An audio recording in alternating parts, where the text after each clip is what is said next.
अब तो मैं शस्त्र का संधान अर्जुन पर नहीं कर सकते अश्वत्थामा। तुम्हें इसका संधान अब किसी और दिशा में करना होगा।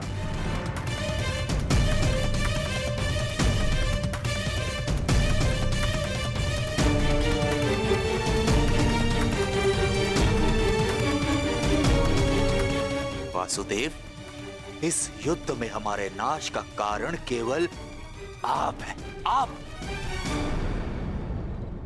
महामहिम भीष्म से लेकर मेरे पिताश्री की मृत्यु तक, कर्ण के वध से लेकर मित्र दुर्योधन की पराजय तक, इन सब का कारण केवल आप हैं, केवल आप। तो क्यों ना इस ब्रह्मास्त्र का संधान मैं आपके ऊपर कर दूं और अपना और अपने पक्ष का प्रतिशोध लूं।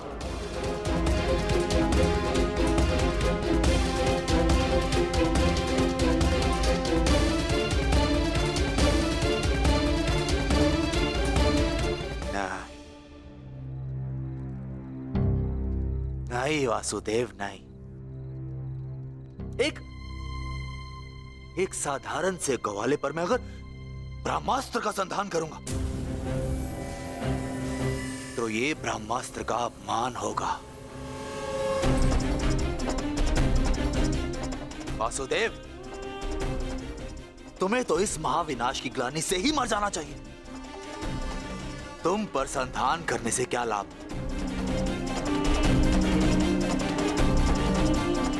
ज्येष्ठ भ्राता युधिष्ठिर, क्यों ना मैं इस ब्रह्मास्त्र का संधान तुम पर करूं?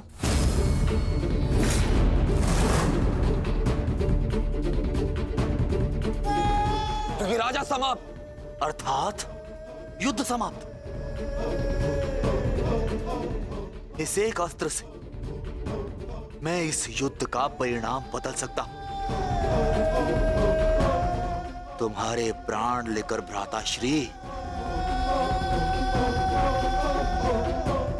परंतु नहीं,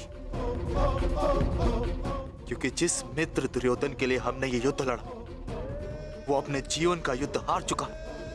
इसीलिए इस युद्ध और इस विजय का कोई अर्थ ही नहीं है।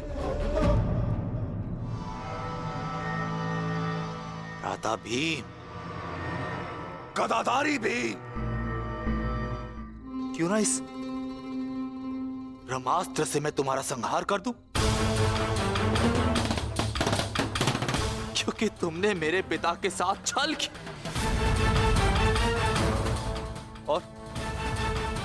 और बड़ी निर्दयता से मेरे पिता का अंत करवाया।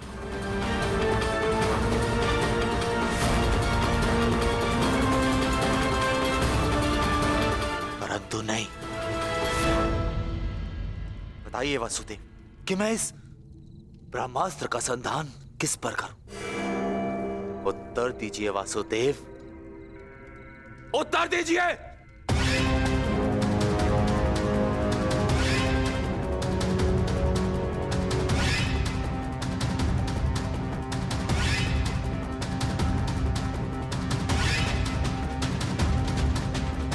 संधान करूंगा, परंतु उस पर जिस पर संधान करने से मेरा वचन पूरा होगा, जो मैंने अपने मित्र दुर्योधन और अपने पिता की जल्दी देह के समक्ष दिया कि मैं पांडवों के संपूर्ण वंश का विनाश करूंगा।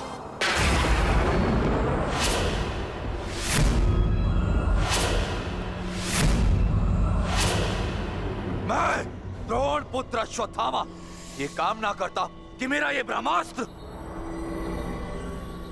गिरे उत्तरा के गर्भ पर,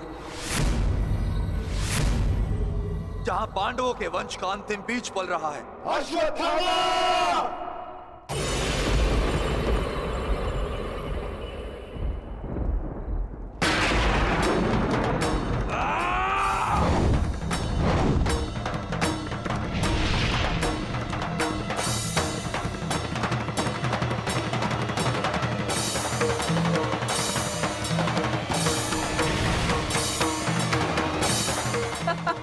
आता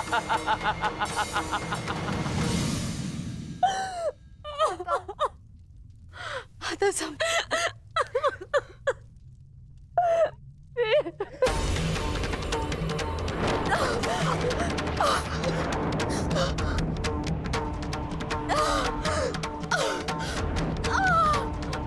क्या हुआ पुत्री, तुम ठीक हो ना?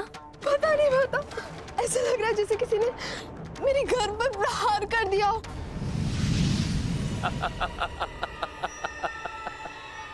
पांडवों के वंश का विनाश। अश्वत्थामा!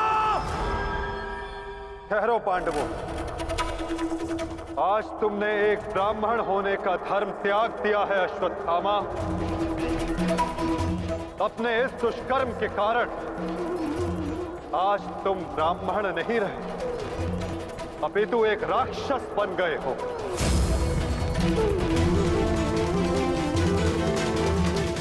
आज तुम्हें वो दंड दिया जाएगा जो एक राक्षस को दिया जाता है। तुम्हें अपने दुष्कर्मों का परिणाम भुगतना होगा अश्वत्थामा। परंतु माता, उत्तरा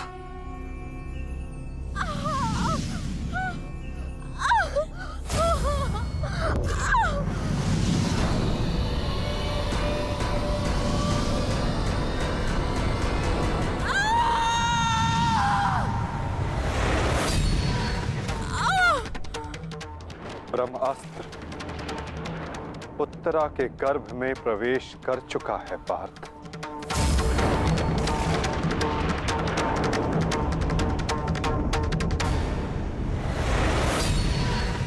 नहीं माता, ब्रह्मास्त्र का प्रहार कभी व्यर्थ नहीं जाता पार्थ। और उत्तरा की कोख में पल रहे नवजीवन के प्राणों पर यदि कोई संकट आया तो ये संकट केवल उसके प्राणों पर नहीं, उसके भविष्य पर नहीं, अपितु समस्त संसार के भविष्य पर आएगा पार्थ।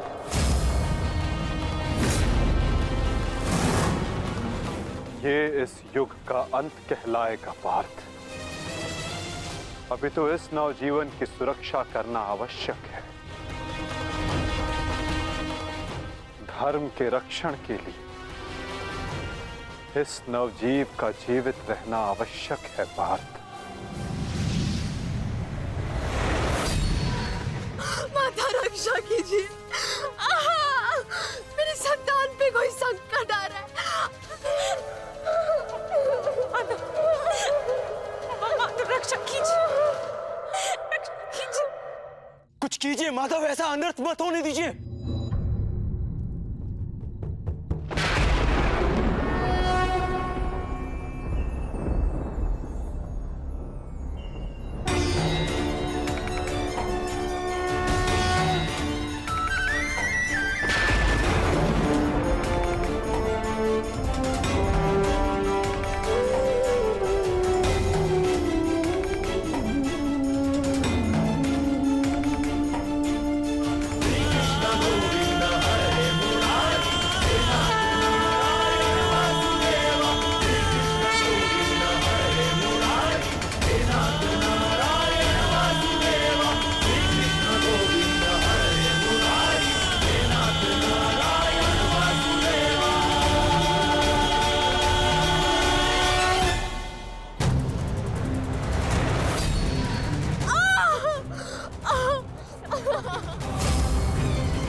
अभी ये बालक सुरक्षित है।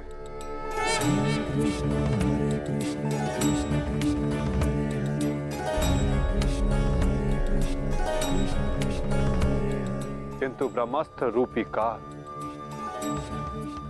अभी भी इस पर घात लगाए बैठा है।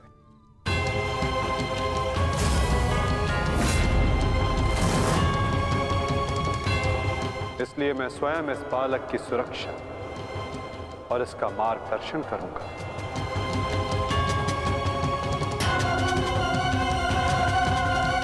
परंतु इस अद्भुत बालक की परीक्षा की घड़ी तो अब प्रारंभ हुई है। एक योद्धा की भांति इस बालक को इस संसार में जन्म लेना होगा, जो धर्म के मार्ग को प्रशस्त करेगा। एक योद्धा इस संसार में आने के पश्चात युद्ध लड़ता है, किंतु इस बालक को जन्म लेने के लिए संघर्ष करना होगा और जीवन की ये परीक्षा इसे स्वयं देनी होगी।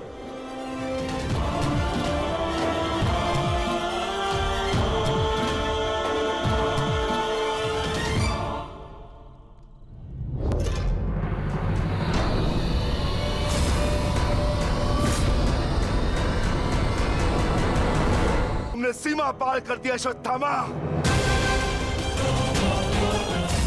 अब मैं तुम्हें जीवित नहीं छोड़ूंगा। सच हो जा मरने के लिए अश्वत्थामा।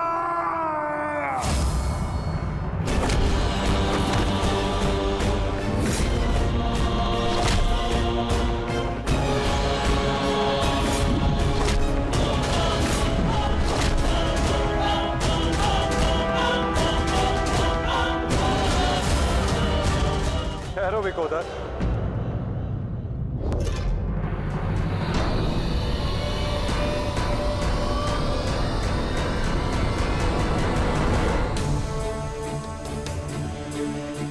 अश्वत्थामा तुम्हारा गुरुपुत्र है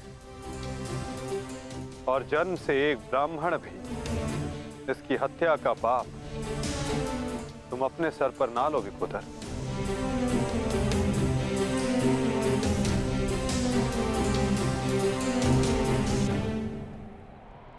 किंतु माधव, इसने जो किया है वो क्षमा के योग्य नहीं। अवश्य पार्थ, अश्वत्थामा ने जो किया वो क्षमा के योग्य नहीं है। अश्वत्थामा को दंड अवश्य मिलेगा, ऐसा दंड कि आने वाला संसार सदा स्मरण रखे कि मूर्खता और खीज में किया गया कर्म सदा विनाशकारी सिद्ध होता है।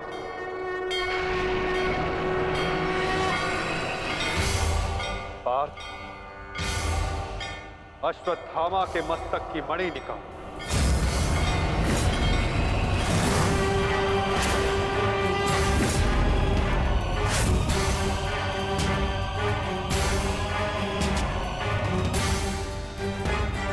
नहीं वासुदेव, आप ऐसा नहीं कर सकते।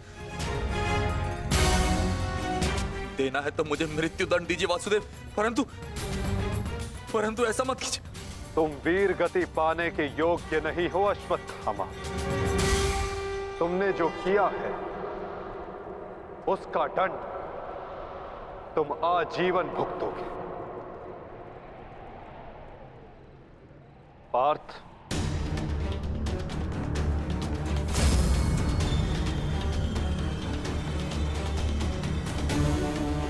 रुक जाओ अर्जुन। अर्जुन, मैंने कहा मेरे पास मत आओ, रुक जाओ।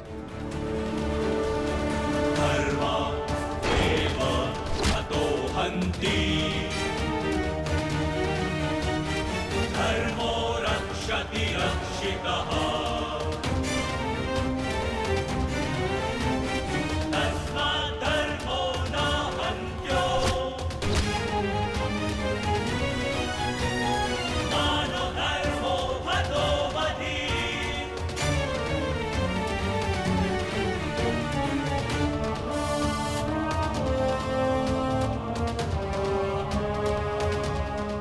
अर्जुन नहीं नहीं अर्जुन धर्मोरक्षति रक्षितः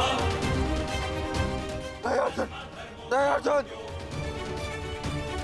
मानधर्मो हतो अर्जुन नहीं नहीं अर्जुन अर्जुन नहीं नहीं अर्जुन धर्मोरक्षति रक्षितः नहीं अर्जुन नहीं अर्जुन मानधर्मो हतो अर्जुन नहीं वासुदेव क्षमा कर दीजिए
मैं तुम्हें श्राप देता हूं अश्वत्थामा, तुम्हारे ये घाव कभी नहीं भरेंगे। तुम चिरकाल तक आजीवन ऐसे सड़ते रहोगे।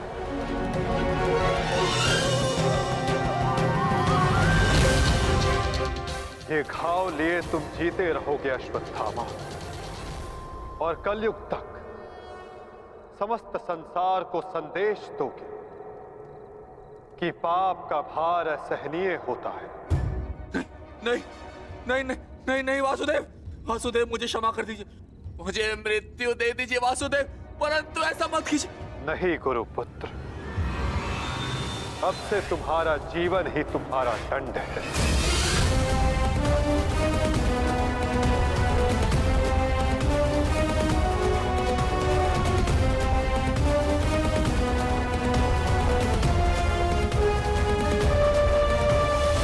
श्राप देता हूं अश्वत्थामा, तुम्हारे ये घाव कभी नहीं भरेंगे। तुम चिरकाल तक आजीवन ऐसे सड़ते रहोगे। ये घाव लिए तुम जीते रहोगे अश्वत्थामा, और कलयुग तक समस्त संसार को संदेश दोगे कि पाप का भार असहनीय होता है। नहीं नहीं नहीं नहीं नहीं वासुदेव, मुझे मृत्यु दे दीजिए वासुदेव, परंतु ऐसा मत कीजिए। नहीं गुरुपुत्र, अब से तुम्हारा जीवन ही तुम्हारा दंड है। ये क्या हो गया विदुर, ये क्या हो गया? एक भूल के कारण मेरा समस्त वंश समाप्त हो गया विदुर, समाप्त हो गया। यदि उस सभा में मैंने अपने पुत्र को रोका होता तो आज मेरे सभी 100 पुत्र जीवित होते।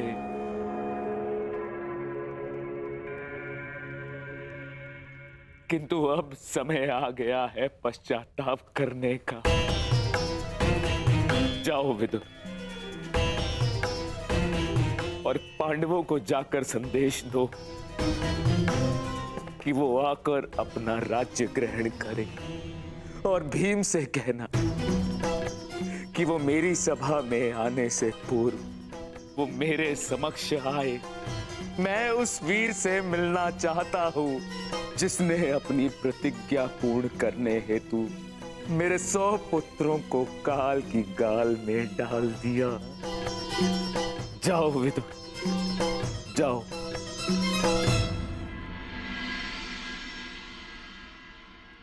महाराज धृतराष्ट्र की आज्ञा का पालन अवश्य होगा महात्मा विदुर।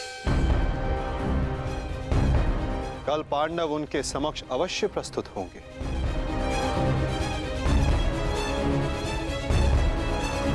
और विकोदर भीम भी।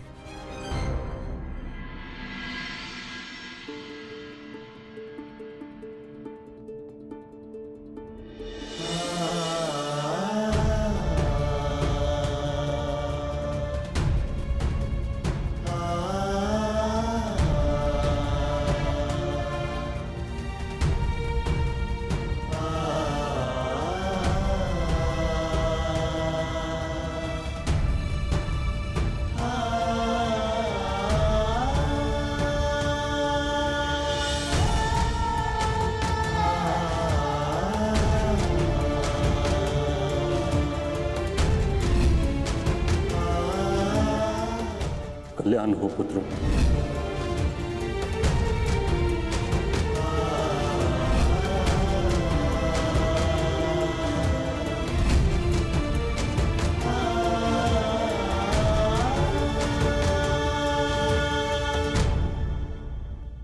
धर्मराज, समय की गति सर्प के समान होती है। वो स्वयं चला जाता है परंतु अपने चिन्ह छोड़ जाता है। ज्ञानी पुरुष बीती से सीख लेकर आगे बढ़ जाते हैं। भूतकाल का स्मरण करके वो अपने वर्तमान और भविष्य को समाप्त नहीं करते। अब समय आ गया है अपना अधिकार लेने और प्रजा को उसका अधिकार दिलाने का। धर्मराज, तुम धर्म युद्ध जीत चुके हो। अब धर्म की स्थापना करो धर्मराज। आगे बढ़ो।